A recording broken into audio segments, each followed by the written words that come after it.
Chad Arms TV, man. We're back again with another interview from the interview series.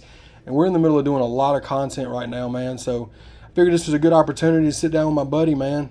Y'all know him from being on the road, slanging that merch with Who the Fuck is Just in Time, Larry Dale Reed. And we've got Fedora Mike in the building. What's up, y'all? It's Fedora Mike. I hope everyone's having a wonderful day because you know that I am. Hell yeah, dude. What's going on, Mike? How you been, man? Oh, man, I've been great, man. Living the dream, you know? Hell Hanging yeah. out, chilling on this side of the earth. That's always 6 a good feet day. above it. Absolutely, dude. So I want to let you little insight into Fedora Mike, man. Let the people kind of know a little bit about you. We'll start from the beginning though, right? Okay. All right. Where were you born and raised at? I was born in Massachusetts, actually. Okay. Yeah, and then my dad moved around a lot when I was young, and they kind of settled in Indiana, and lived in Indiana most of my life, at least 20 years of it, but I've moved around from place to place. You know, I like to travel. I'm a Sagittarius, so I can't be kept in one spot. I like going different places and stuff, so been to California, and I've lived in Texas, and back to Boston occasionally, you know, Connecticut, very, you know, spread around. Yes, you've been around a little bit then. But I love living in Indiana. Indiana's my home, you know. Yeah. So what was it like? So the majority of your life you've lived in Indiana? Yep. How would you compare it to some of the other spots that you grew up in? I mean, the Midwest is just like where it's at internally for me. In my heart, and like all my family's here, all my friends are here. Everyone that I've ever met in Indiana is good people. I've gone to other places and stuff and met really some really fine people as well. So those places are awesome, but I just maintain all my connections here in Indy. It's like a home base, and I love it. Hell yeah, man. So let's start to your love for music. Okay, growing up, what was it that got you really into music, and as far as just loving to listen to it? Was it rap, or was it? My dad, we like I said, we traveled around a lot, so he'd always be listening to like classic rock, Billy Joel, Allman Brothers, you know, some Pink Floyd, U2, and whatnot. Yeah. Marshall Tucker, you know, The Doors. Those are like influences for me. I didn't really start getting into rap until I was probably like 12 or 13. Okay. You know, and it wasn't like regular rap. It was like insane clown posse type stuff. Oh, okay. You know? So they like Juggalo stuff. Yeah. Like ICP stuff. Yeah. Well, especially from that area too, because they're from Michigan, and so it's relatively close to like the Indiana area. Right. You know what I'm saying? So ICP obviously is huge, and especially in that region. Did it ever become something like music-wise when it was ICP? Is that kind of what led you into rap? And then you started kind of listening to a little bit of other stuff? Yeah, absolutely. Yeah. What happened was I got a computer for Christmas and an internet connection in high school. So like Napster was a thing. Oh yeah, dude! And Shout out Napster, dude. Yeah, back Napsters, man, started it all. It did, bro. So like I would just get on there and search for music so I could put it on like a CD, like burn a CD, you know, and make a mixtape and listen to that on the bus on the way to school and stuff. And I just found them accidentally, honestly. And then there was a couple of people at my high school that listened to the same stuff, and like we started hanging out and stuff. That's how I got into it, really. Yeah. And then I just started listening to everything that I could find rap wise. And it's I just love music. No, for sure, man. No, that's usually how it starts for a lot of us, man. Usually it's different artists or different genres, but usually in what we do, it all kind of leads back to that, to the rap, the hip hop side of things, man.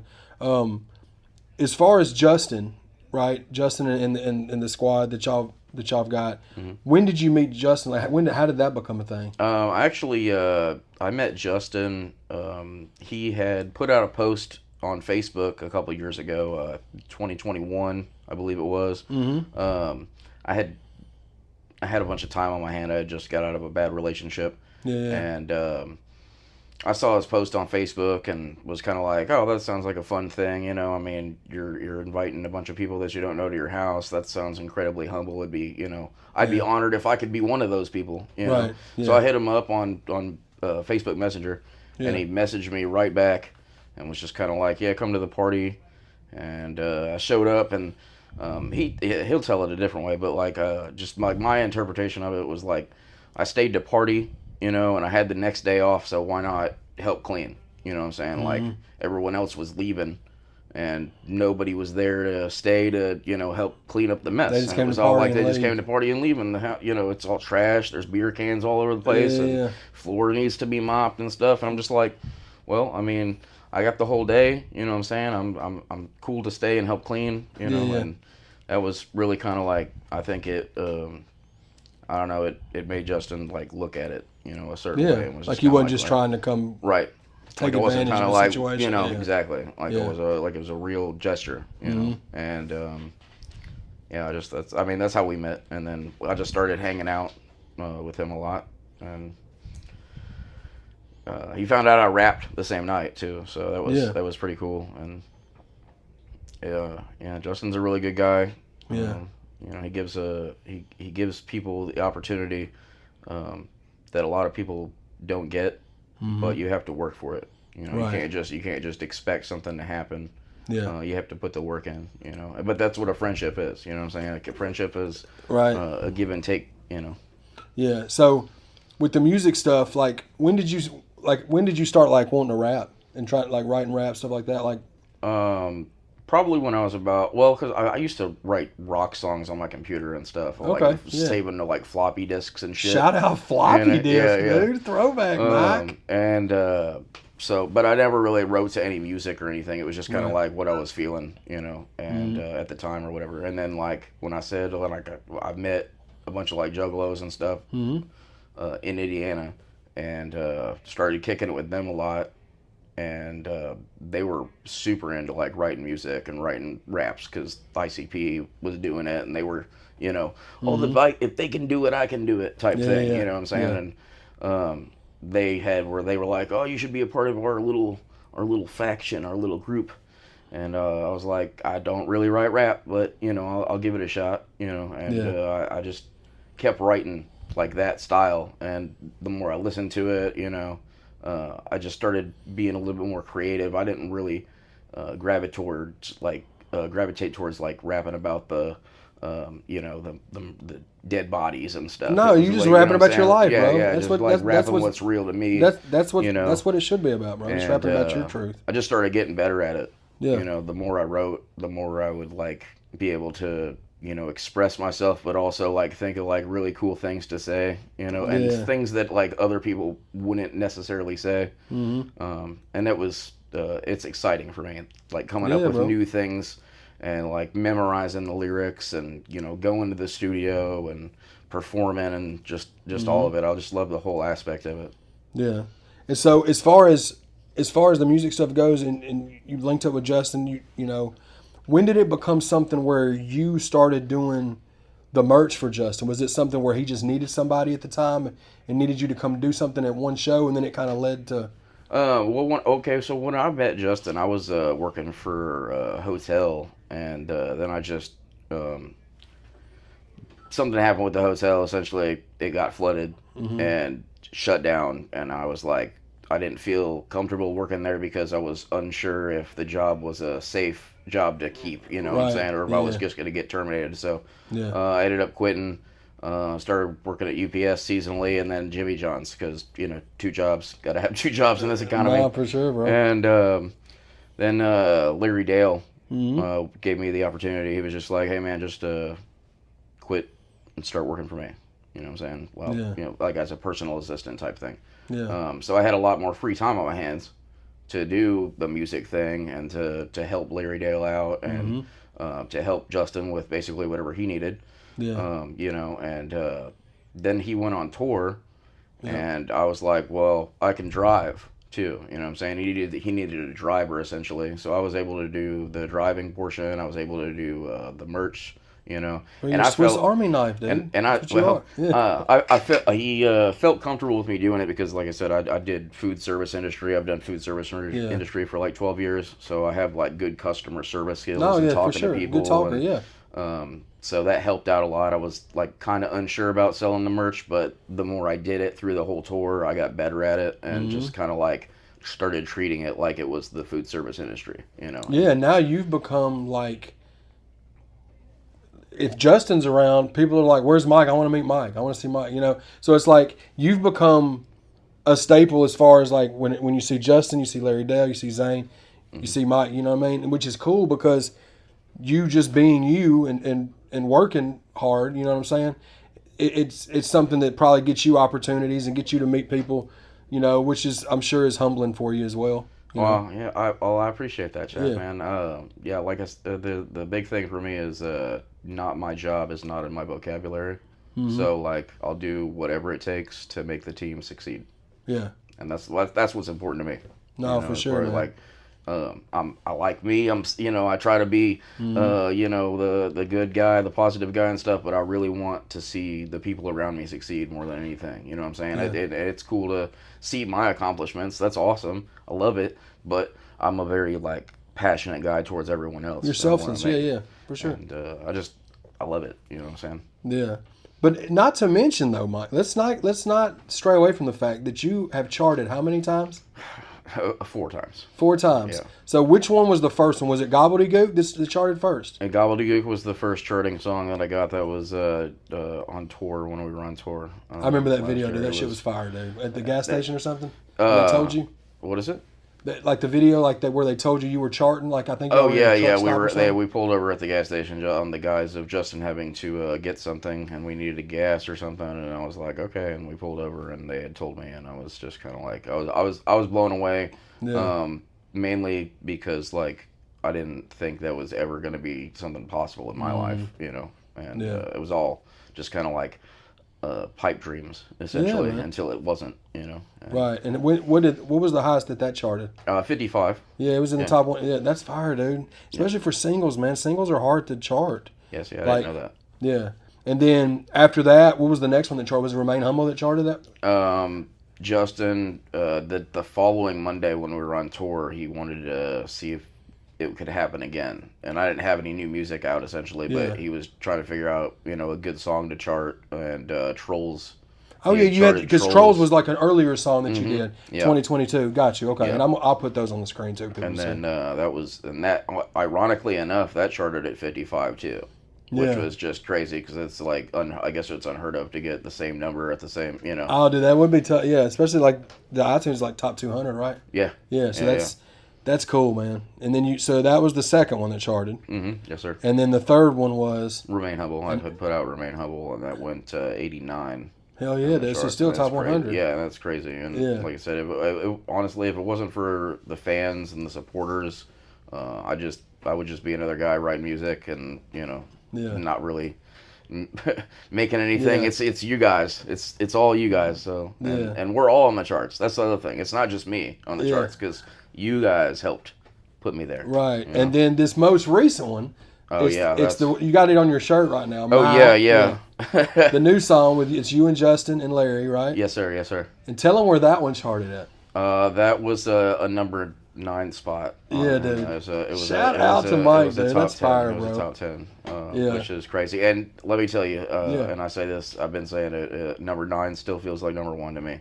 You know, Dude, that's And crazy to number- get number 9 for a single. I mean, 55 felt Yeah. like number 1. 89 Yeah. felt like number 1. I mean, they're all ones because I never thought it possible. You know, so Yeah. I just dreamed it was. No, for And sure, man. Manifesting dreams is something that is real as long as you work for them. No, 100%, man. And that's I'm glad I'm glad every time I see that, bro. Because like I've met you. This is my second time getting to actually meet you. We met briefly at the album release. At Justin's. At Justin's party. Justin's birthday bash was the first time I actually met you, and then, but it was like kind of in passing because I was selling merch. You was selling merch Yeah. both times, and Yeah. then at the album release, it was the same thing. Yeah. When me and One and Squints came to that, it was like the same thing. We said, "What's up?"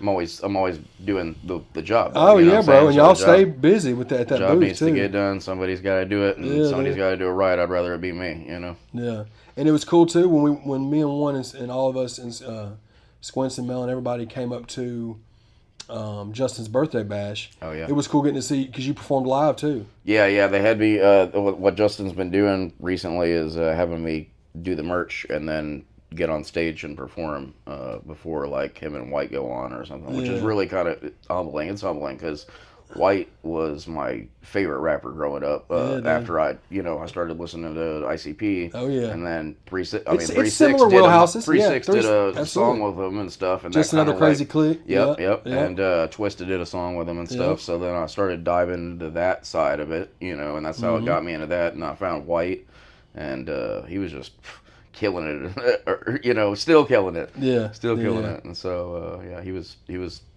my inspiration, through writing for a long time. Still is, really. Yeah. So I know y'all got a lot of stuff coming up. Y'all got the rave coming up. When this drops, it'll be right around the time probably the rave is coming up. So you want to talk about it for a second? Oh yeah, I love the rave, man. Yeah. The rave saved my life. It's what Justin did was create something that brings us all together and helps us network with one another, and find family with each other, find friends with each other, support, constant support. That's the other thing. Like the family's just growing, and this is a monumentous occasion. So Trucks Gone Wild, for the first time ever, is going to be invading the Redneck Rave, one time only, probably, and May 2nd through May 5th, Blue Holler Off-Road Park in Mammoth Cave, Kentucky. It's going down. Yeah. And if you're not there, you should be. Yeah. If you're not here, you should be. You should go. You should get a ticket. You should go to www.redneckrave.com and definitely grab you a ticket because you don't want to miss it. Yeah, man. There's actually 2 people in this room right now that are hype about it that haven't been to one. Well, actually 4 because none of us have been to a rave. Because one and Twack from Show Improves in here, and me and Mel are here too. So, and we've never been to a rave, so it's going to be dope. We're going to be excited about it, man. It's one hell of a time, man. I just gotta say that. Yeah. And another thing I was gonna say, if you guys like this shirt or like any Valid GG stuff, I just gotta say, go to validgg.com because for sure that's where you get the clothes at. So before we get out of here, Mike, do you have anything else you got you working on any more music? I'm always working on music. I never stop writing. The issue for me at the moment is getting the time in to jump in the studio and get stuff recorded. I'm always going in there and like doing a session, recording it, and then going the next time and getting it, finished off basically. I have about 5 things done. Couple videos coming out. Hell yeah, dude. Perhaps some collabs. I got a song with CFO coming out. Oh, dope. I'm looking forward to that. Yeah. More stuff. More stuff. No. Hell yeah, man. Well, I'm glad we got to sit down for a minute, man, and I'm sure we'll link back up. But I wanted you to be able to sit on and kind of give the people an insight to who Fedora Mike is, man, on Chat Arms TV, because people that know Justin and know, me and Justin have been cool for a couple of years now, and it's cool that people that see him and see you now, they can kind of learn a little bit more about you. You know what I mean? Well, Chad, I appreciate you giving me the opportunity to speak with you tonight, and it's been an awesome conversation. And dude, I love just talking about music and talking about my friends and talking about dreams and getting them done, seeing them happen. Yeah, bro. Well, I'll tell you what, bro. If you ever got anything that you hear and you could hear me on it, I'll do something with you. I'd love to do something with you. So just let me know. Oh, that's man. Bro. I feel so humbly blessed. Let's do it, bro. I am down 100%. Yeah, let's do it. Just get something together, and I'll do something with you for sure. I bet I might scrap this second verse that I got on this one thing and just fucking send it right over. Let's go, man. Let's go, bro. Yeah. Well, man, I appreciate you sitting down with us, bro, and I'm looking forward to people seeing this, and I'm looking forward to all of us kicking it at the rave. We'll definitely have some footage for that. I'm excited for you to get to meet Jam Wayne too. He'll be there, so that'll be Jam Wayne's gonna be there. Yeah, he's doing the first performance ever. Yeah, bro. At the Redneck Rave. Yeah. Again, if you're not there, you should be. Hell yeah, bro. Do me a favor. Yes, sir. I'm gonna ask one more thing. Okay. Yes, sir. Who is Fedora Mike? Fedora Mike is a friend. Yeah. And can't wait to see y'all at the rave. Hell yeah, man. Do me one more, last thing. Yes, sir. Can you end the video with your slogan? Yeah. You started it with it. Let's go ahead and end it with the slogan. All right. Yeah. What's up, y'all? It's Fedora Mike. I hope you're having a wonderful night because you know that we are. Hell yeah, dude. Fedora Mike, Chat Arts TV, man. Shout out, y'all.